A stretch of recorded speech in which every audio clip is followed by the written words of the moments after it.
everyone, my name is Daniel Sampson. I'm the executive pastry chef here at the Fairmont Orchid in Hawaii. And today I wanted to introduce you to a Hawaiian classic, the Malasada, which was brought here by the Portuguese in the early 1800s. To make the Malasada, you have your flour, yeast, eggs, butter, sugar, and you mix everything together until it forms a nice ball. And you can do this by hand, or you can do it in your KitchenAid mixer if you have one at home.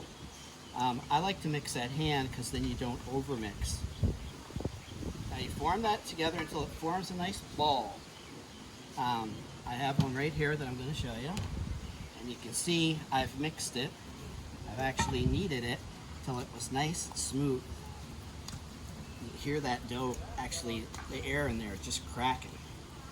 Mix it nice and smooth by hand, about, I would say, 10 to 15 minutes. In the KitchenAid mixer at home, 5-6 minutes is plenty, okay? So you want to mix that so you get it nice and smooth and a beautiful dough. It's nice when you get to play with dough. And there's your dough right there, nice and smooth. Of course, I've already done some mixing to it to speed up the process. Once you have your dough, to make the malasada, you actually want to get it into nice, even portions. So what I like to do is make a log, like so, like that, and then nice, even portions. Now, if you have a scale at home, about 1.5 ounces is plenty. Now, for the purpose of today's little demo, I've shown you when you have your initial ball for your malasada, you're going to ball it up like this.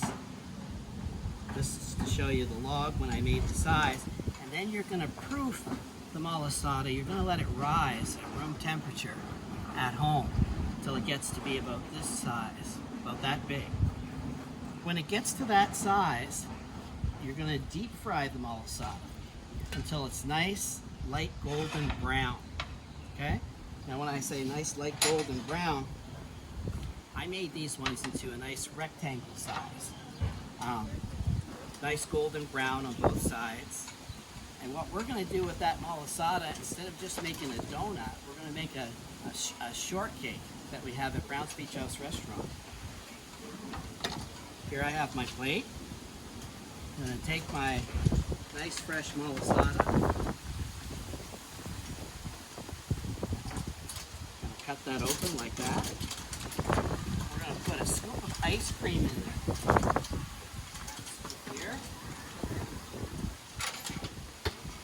A lot of people use whipped cream, and I prefer ice cream. Right in there, just like that. Now, of course, you can use fresh strawberries. I got some fresh strawberries from Rincon Farms here in Hawaii. Or you can give it a real tropical twist. Mango and pineapple. I have some fresh mango here. I'm going to put on there a nice portion of fresh mango. I'm going to put some fresh pineapple on the plate as well. We're going to take some beautiful fresh mango sauce. You'll see a lot of people when they're making their sauce, they'll cook it on top of the stove. It's beautiful the way it is. You don't need to cook it, especially like with strawberries and stuff like that. You pour that right over your fruit.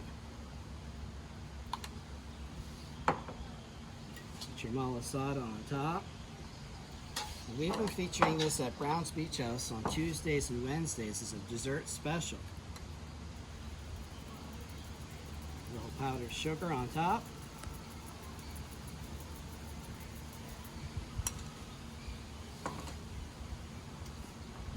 And a beautiful orchid for decoration. There's our tropical malasada shortcake with house-made ice cream and mango and pineapple. I hope you enjoyed the demo.